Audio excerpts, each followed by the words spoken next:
residents in the city. They had been shutting off water for years, but nowhere on this scale.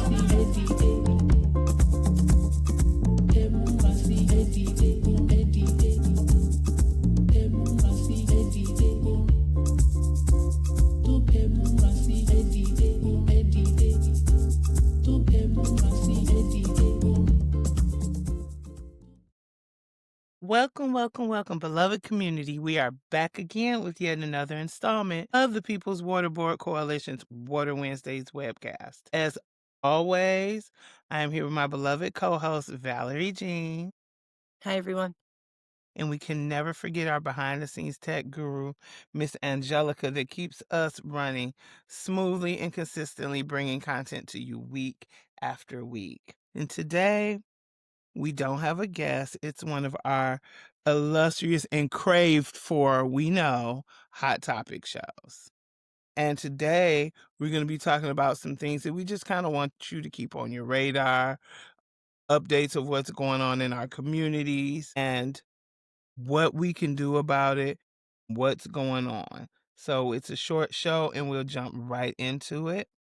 And I want to start off letting you know, viewers, that right now, as of last week, Ypsilanti, Michigan, which is not far from Detroit, one of our neighboring communities, had not only a boil alert or a boil advisory, but they had water shut off for a time period because of work on a water main. Now, I don't know if you remember in Detroit, but when we have water main breaks, they don't even notify the community. We just don't have water, and we don't know what's going on. And it sends people into somewhat of a panic frenzy because they don't know if it's being shut off for, exorbitant payments or non-payment, or if it's being shut off because they're working, because they don't let the community know in advance that they're working in that area. Not sure if that's the case in Ypsilanti, but Well, they did put a news report out. they did put a news report out. I will give them Right. that. They put a news report out for work they did on starting September 18th.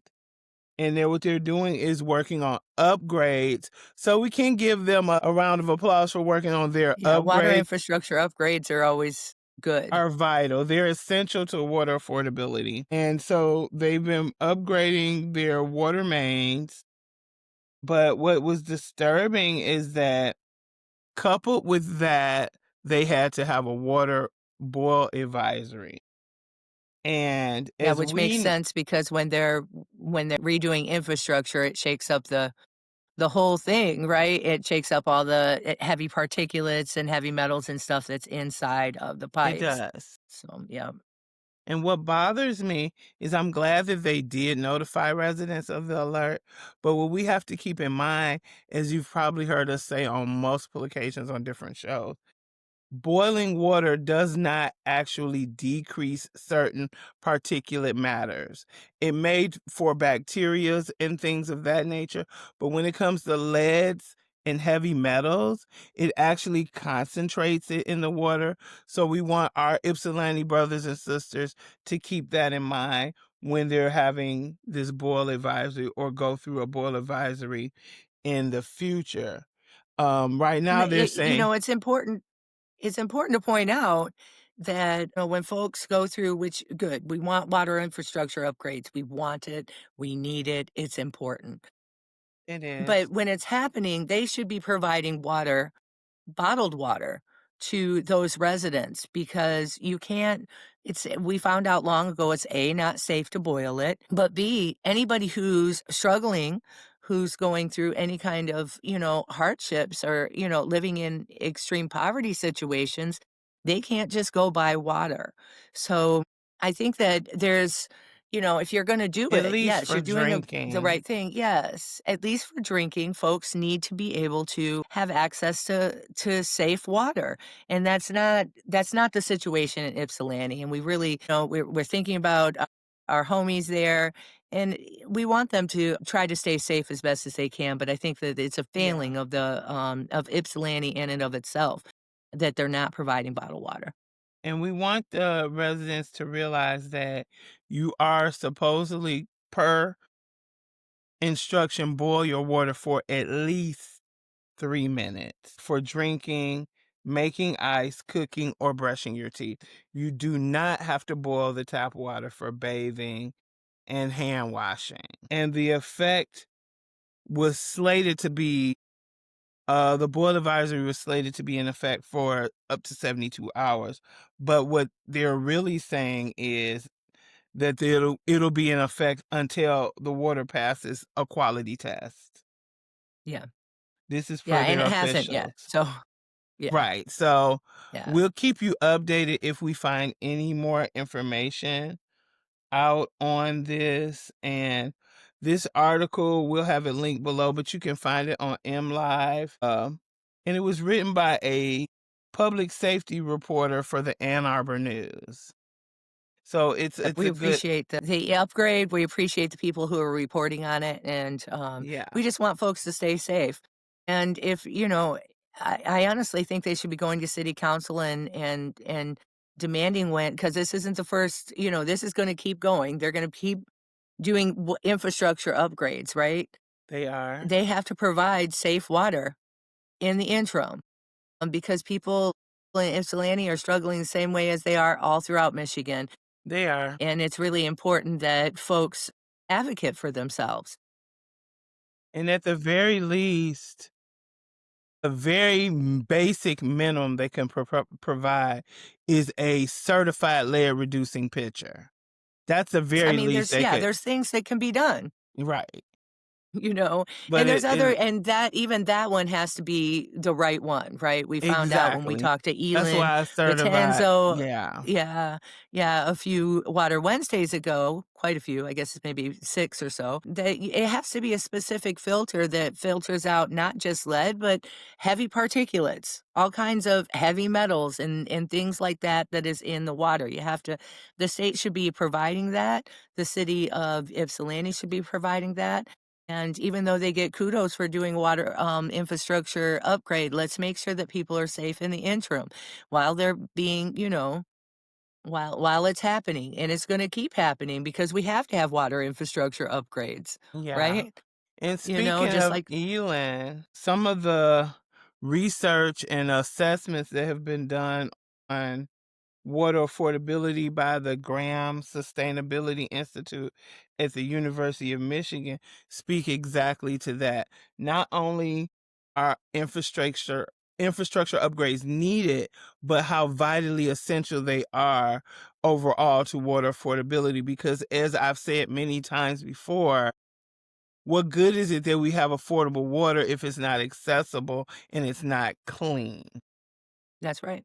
We That's don't right. wanna It have has to, water we can afford and pay for, but we can't get access to it or have contaminated, affordable water. We want the whole gamut: affordable, accessible, and uncontaminated.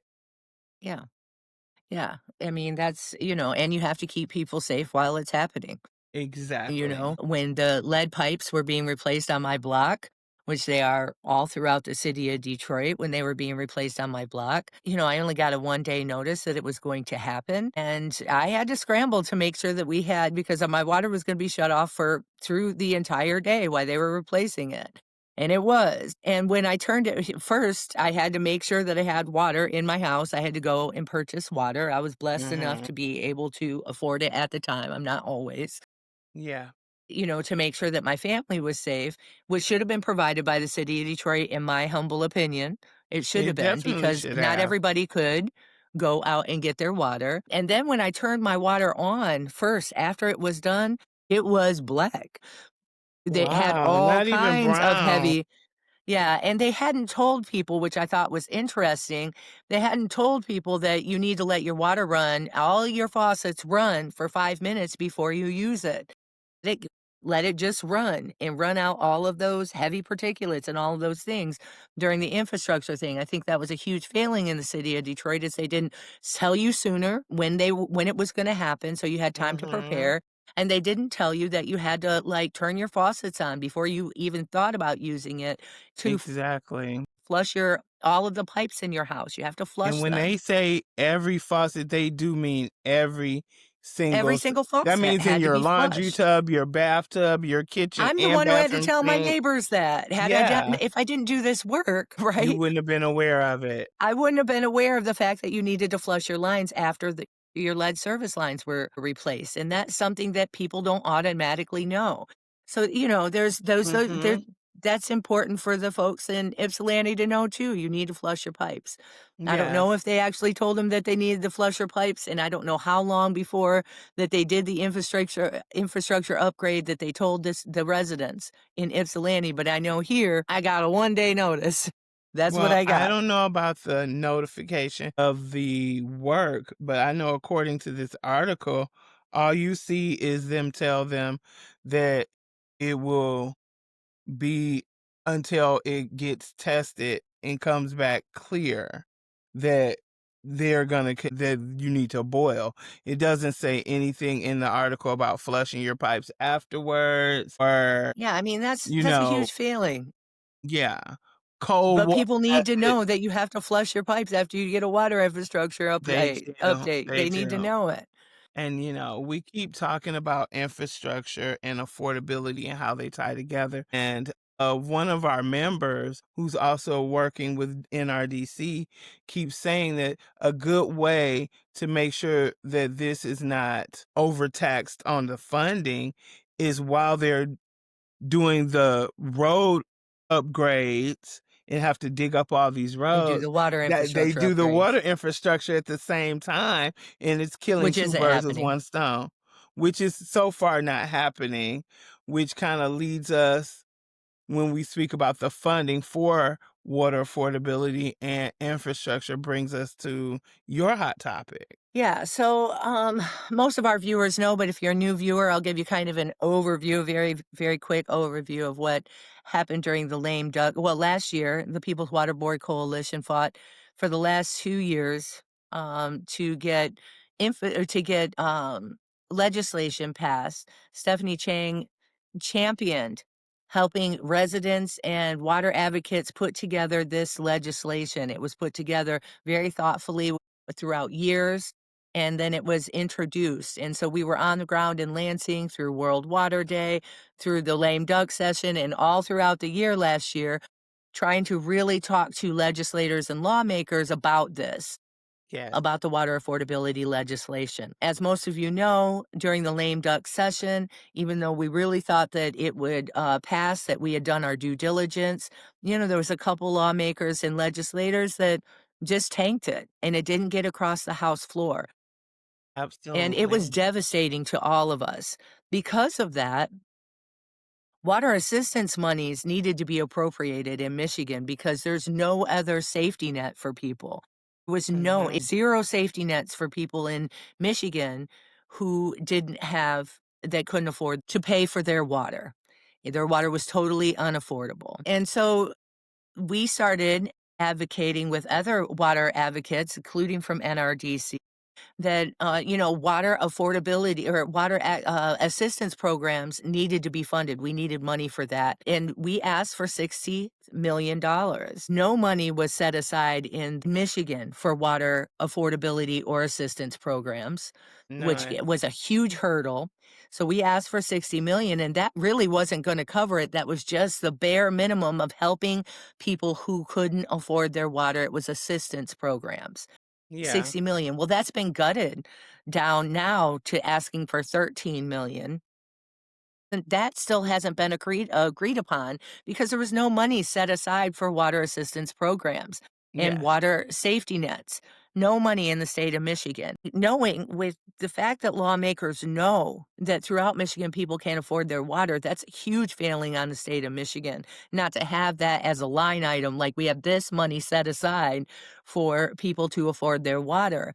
Huge failing on the state of Michigan, but now it's kind of just being chucked down the line and we don't know if we'll see any money whatsoever for assistance programs. So this really is something that people who are struggling, and please get a hold of us because we want to talk to people throughout And hear Michigan your stories. that are struggling and hear your story. We want to put it we can do anonymous shows here on Water Wednesday to where you don't have to say your name. And if you're worried about that, we understand that there's a lot of shame and stigma that goes with telling your unaffordable water stories, but we need to Trust me, hear we those. know. We know. You were drugged through the mud when you first came out Yes, yes, publicly, drug definitely. through the mud. So we know that this is a thing. Either, get a hold of us and tell us those stories. We want to tell your stories so that we can tell the state of Michigan, look, not only is this a problem throughout Michigan, but there's no safety nets. There's no safety nets, and the fact that that 13,000,000, which isn't anything, it doesn't touch anything as far as assistance programs, it's just the bare minimum, tiny bit. We're in trouble without a safety net, so we wanted to keep you all That just abreast of hurts my that too. heart so much when I hear that because having gone through it myself, and as you say, you put it real nicely to say drug through the mud. Like literally, I received death threats.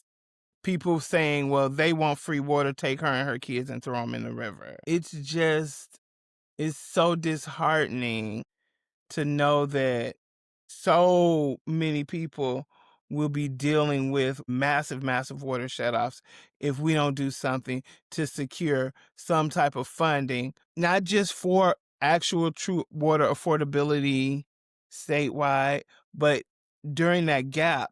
Because as we also mentioned before, even if water affordability gets approved by our legislature today before 5 p.m., it still will take 2 years to actually 2 implement years to the implement it program. because you have to create a whole system and a structure Yeah. to be able to Yes. do it. That's why it has to be done now, but also, I mean, the fact that Michigan has 0 thought process whatsoever for Yes, safety nets in the interim is really, really scary. It's life or death situation for it folks when they is. don't have water. And these are things that we need folks to tell us about, and we need you to tell your lawmakers about. We have to be very loud. We have to be we have to scream these things at the top of a mountain, right? We have to. We Absolutely. have to because lives depend on it. And you and I both know and have seen it in our daily work that this We've is a life each or death yeah, and situation. we each Both of know us have people who have experienced it. literally lost their life doing this because We of do. living through a water shutoff or a water crisis. Yep, and I know I've told this story many times and I won't get all the way in it, but when my neighbor was shut off in 2014, she was 86 years old. She never recovered and she died within a year. She never recovered from having her water shut off. She got very, very sick. And the city of Detroit just made a mockery of it. It was just absolutely, it's just one of those things. So, these hot topic shows, we do them because we want folks to have the real stories. We want people to know that there is, that this is all we have is each other. You know what I mean? That we're going to have to make these demands together very loudly. And, thank you for all the time and research that you put in. And making and kind of watching water stories throughout Michigan Yeah, every week. It's really important that people know and have access to these stories. And, we've absolutely. got a really great show coming up next week. We're gonna be talking to Christy McGillivray, and we're gonna be talking about the gamut of water issues throughout Michigan and really what the root cause of it is. You need to tune in next week. Thanks for tuning in this week. Yeah, and you know, things are really hard for folks. We're going through the hardest of times. 2025 has been one of those years. I feel like we've been going through it since 2020, to be honest with you, like these just really, really hard times back to back hit. So again, Yeah, all we have is each other. Viewers, please look out for each other and try to stay afloat together. Bye. bye.